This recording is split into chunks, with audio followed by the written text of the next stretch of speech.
অনেকেই দ্রুত পাসপোর্ট করার জন্য বা অন্য যে কোনো প্রয়োজনে তার এনআইডি কপিটি দরকার, তার এনআইডি কপিটি নাই। সে এরকম ফেসবুক গ্রুপ, হোয়াটসঅ্যাপ গ্রুপ খুলে ক্লায়েন্টদের কাছ থেকে এরকম রিকোয়েস্ট পেত, শত শত রিকোয়েস্ট পেত। এই রিকোয়েস্ট তার অপর সহযোগী, যিনি নির্বাচন কমিশনের একটি প্রকল্পের ডাটা এন্ট্রি অপারেটর হিসাবে কর্মরত আছে কুড়িগ্রাম জেলার সদর উপজেলায়, সে তার মাধ্যমে এবং তার অপর কিছু সহযোগীদের মাধ্যমে সেই কাজটি করত। কাজটি হচ্ছে যে আপনি তাকে এনআইডি নাম্বারটা দিলেন, নাম্বারটা দেওয়ার সাথে সাথে সেই নাম্বারটি তার সহযোগী জামালকে দেয় এবং জামাল যিনি নির্বাচন অফিসে কর্মরত, সেই জামালের মাধ্যমে সে একটা পিডিএফ কপি পায়।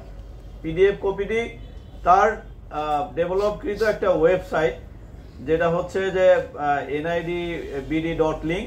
পিডিএফ কপিটা যদি তার ওই ডেভেলপকৃত সাইটে সেটা আপলোড করে, অটোমেটিক একটা আপনার এনআইডি কপি, সাইন করা এনআইডি কপি চলে আসে। প্রত্যেক দিন সকালে তাকে এটার লগ ইন করতে হয়। লগ ইন করার সাথে সাথে সে তার কাছে একটা ওটিপি যায়।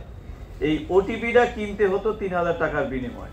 ওটিপিটা যেত আবার অন্য আরেকটা নাম্বারে। এই জামাল মোল্লা না, এটা আরেকজন ব্যক্তি যাকে আমরা শনাক্ত করার চেষ্টা করতেছি, এবং তার কাছ থেকে ওটিপিটা নিয়ে সে 24 ঘন্টার জন্য লগ ইন করতো। আবার পরবর্তী দিনে সে একইভাবে লগ ইন করতে হতো এবং লগ ইনের জন্য তাকে 3000 টাকা দিতে হতো প্রতিদিন।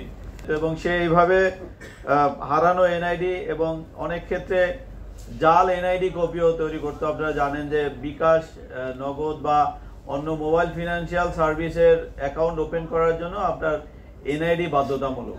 সে এই ক্ষেত্রে যারা এরকম ক্রিমিনাল, তাদেরকে বা বিভিন্ন যারা এজেন্ট থাকে বা অন্যান্য যারা এই ব্যবসার সাথে জড়িত, তাদেরকে অ্যাকাউন্ট ওপেন করতে হয় এবং তাদের অবৈধ ট্রানজাকশনের জন্য সেই এনআইডি গুলো সে প্রস্তুত করে দিত। এবং সিম কার্ডের বিপরীতে কোনো রেজিস্ট্রেশনের ব্যক্তিটা কে, তার পরিচয় দরকার হইলে সেটাও তাকে দিয়ে দিত, লোকেশনটাও তাকে দিয়ে দিত।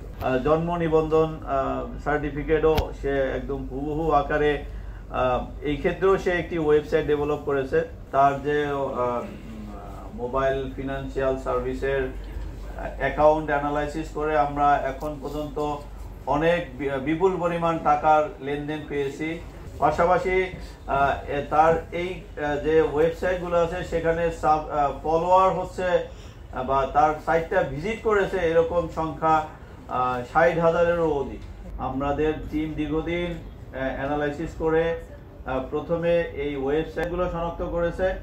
আমাদের টিম অনেক দিন কাজ করার পরে লিটন মোল্লাকে গ্রেফতার করতে সক্ষম হয় এবং তাকে আসামি আমাদের রিমান্ডে আছে এবং পুলিশ হেফাজতে আছে। আমাদের জিজ্ঞাসাবাদ অব্যাহত আছে।